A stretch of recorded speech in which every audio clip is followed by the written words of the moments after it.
This video introduces the idea of domain and range of a function. The domain of a function is all possible input values of the function. In other words, it's all possible x values, or whatever variable you are plugging in.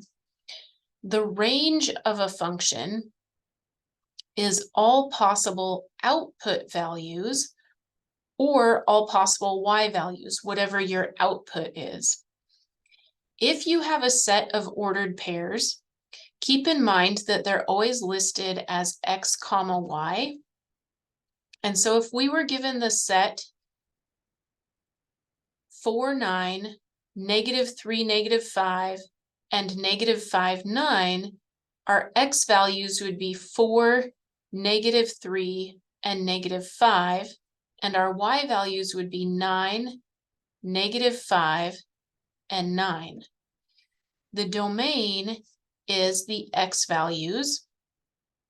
And so to list the domain, I would just go ahead and look at the x values that I have. I have 4, -3, and -5. So the domain is the x values.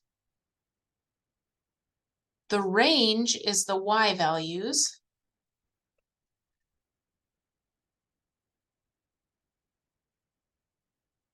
And so looking at the y values, I have 9, -5, 9.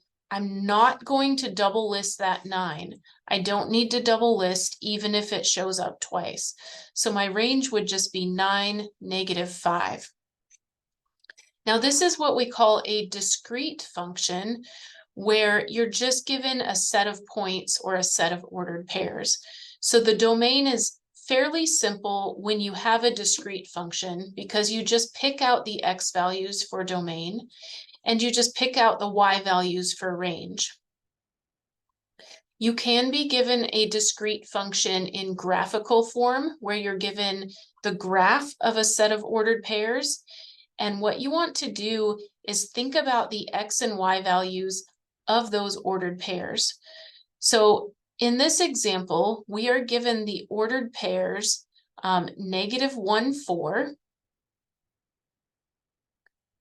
The second dot is at the ordered pair x equals 2, y equals 1, so 2, 1. This dot on the grid is at x equals 0 and y equals -1. And this fourth dot is at x equals 2, y equals -3. Now the domain is the x values. And so what I'll do is I'll just look at the x values that are included: -1, 0, 2, and 2. So for the domain,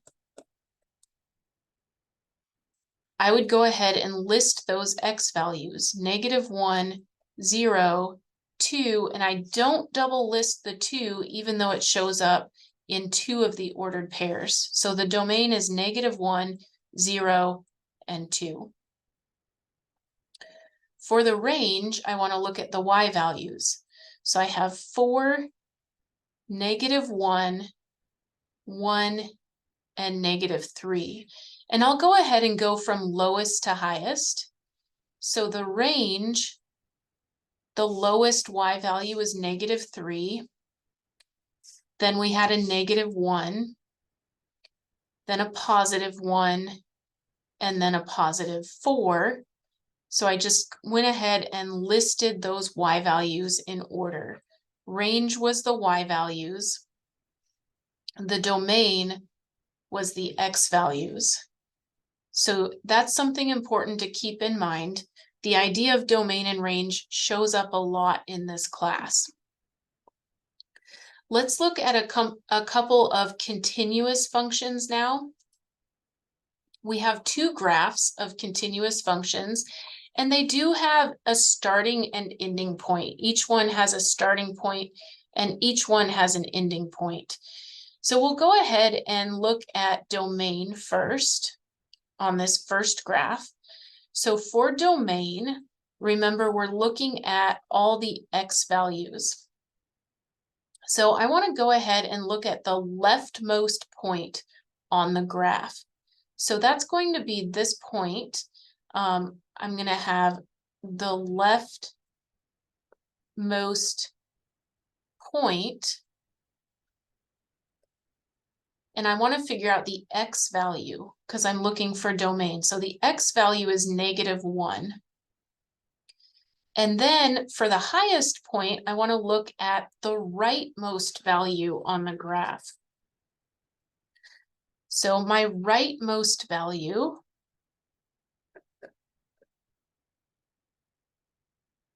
or my rightmost point is at x equals 4 in this case. Then I want to consider whether or not to use a parenthesis or a bracket. So I look at whether I have a solid dot or a hollow dot. In this case, on the leftmost point, I have a hollow dot, and a hollow dot means that point is not included. So a hollow dot means that it's not included.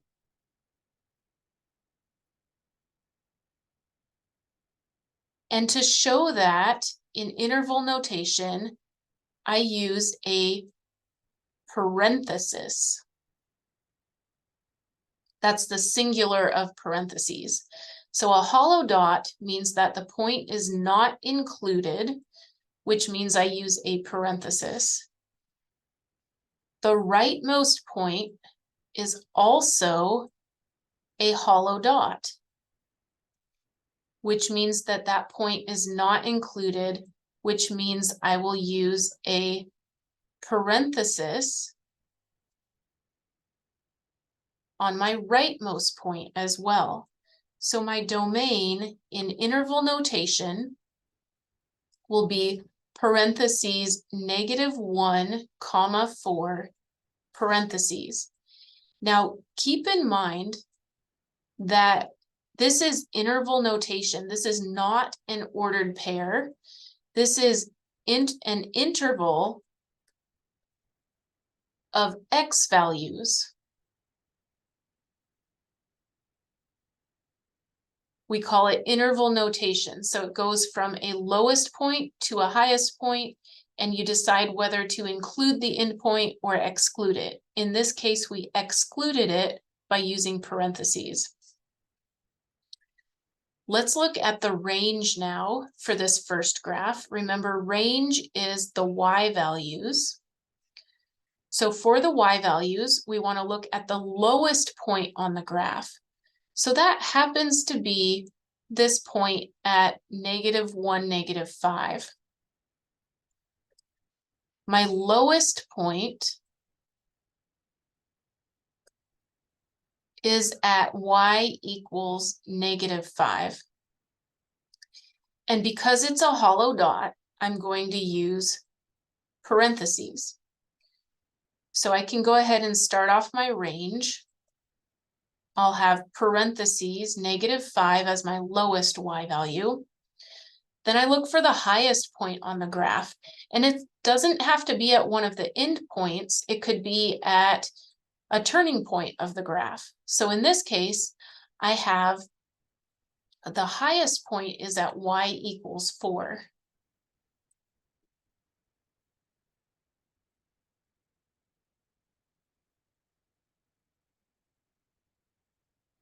So I have 4 as my highest point. And in that case, it's included. So I'm going to use a bracket. The graph actually touches y equals 4. And it's included. So I use a bracket instead of a parenthesis. So I'll have the bracket here. So there's my range, parenthesis, -5, 4, bracket. And now this is an interval of y values.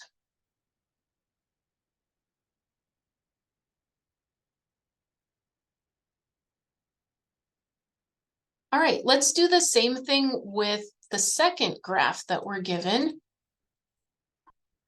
We have this curve, and we want to look for the domain first. So the domain is going to be the leftmost point to the rightmost point. So my left point, the leftmost x value, is going to be at x equals negative 25, if I'm reading that correctly. It looks like my scale goes by fives. So negative 25. My rightmost point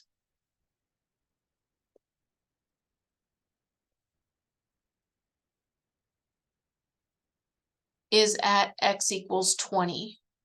For domain, I don't care what the y's are of those ordered pairs. I'm just looking at the x values, the left x value to the right x value.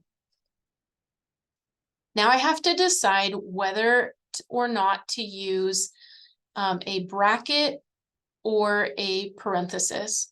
So here I have this solid dot, and a solid dot means that the point is included.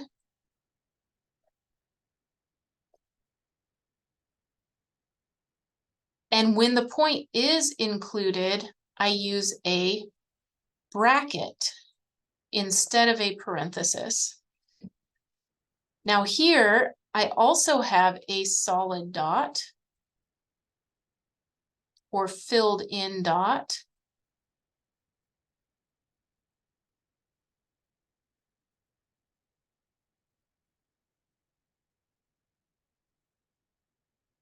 And so I'll use a bracket for that one as well.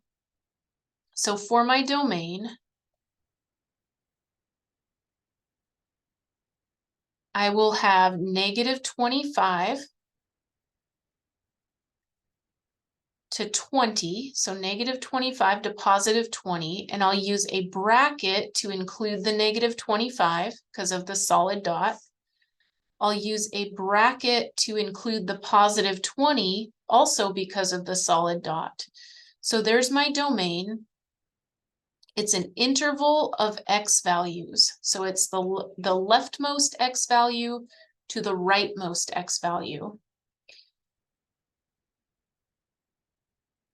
Let's look at the range now. So I want the lowest y to the highest y. So here's my lowest point on the graph. My lowest point on the graph is at y equals negative 30. It's a solid dot, so I use a bracket. So I'll have my range starting with a bracket, negative 30, comma. Highest point on my graph, in this case, is not an end point. It's this turning point on the graph right here. That's my highest point. And that occurs at y equals 5. It looks like the scale on my graph goes in fives. So that would be y equals 5. So that would be my uppermost point. It's included, so I use a bracket. So that is an interval of y values. The range is always an interval of y values. The domain is always an interval of x values. So when you're given a graph, let me just summarize here. What you want to do for the domain when you're doing interval notation, you want to list the lowest x value first, or let me rephrase that. When I say the lowest x value, I'm talking about the leftmost x value, comma, the rightmost x value would be your upper bound for the domain.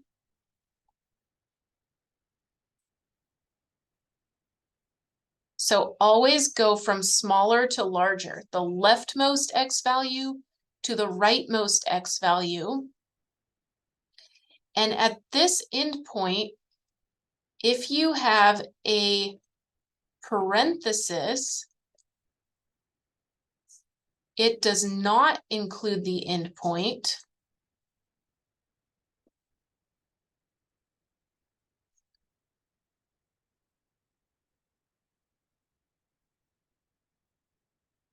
And if you have a bracket, it does include the endpoint. So parenthesis does not include the endpoint. A bracket does include the endpoint.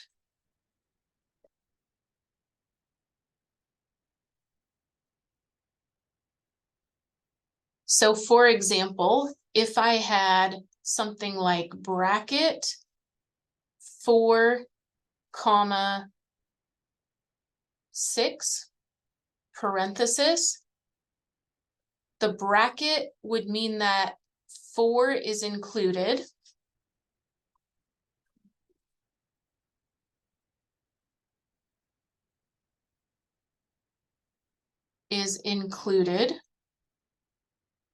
And the parenthesis at the upper end would mean that 6 is not included.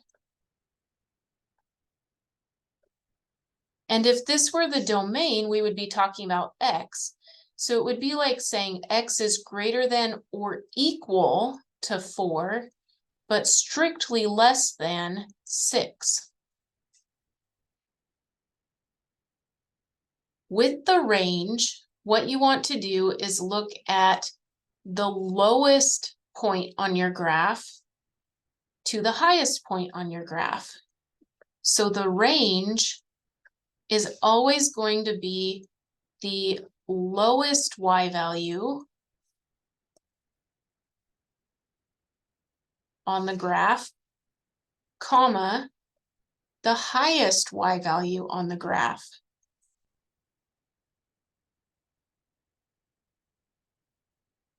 So for range, you're going lowest to highest. For domain, you're going left to right.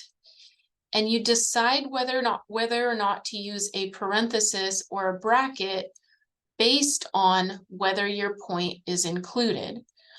So a parenthesis would happen if you had a hollow dot.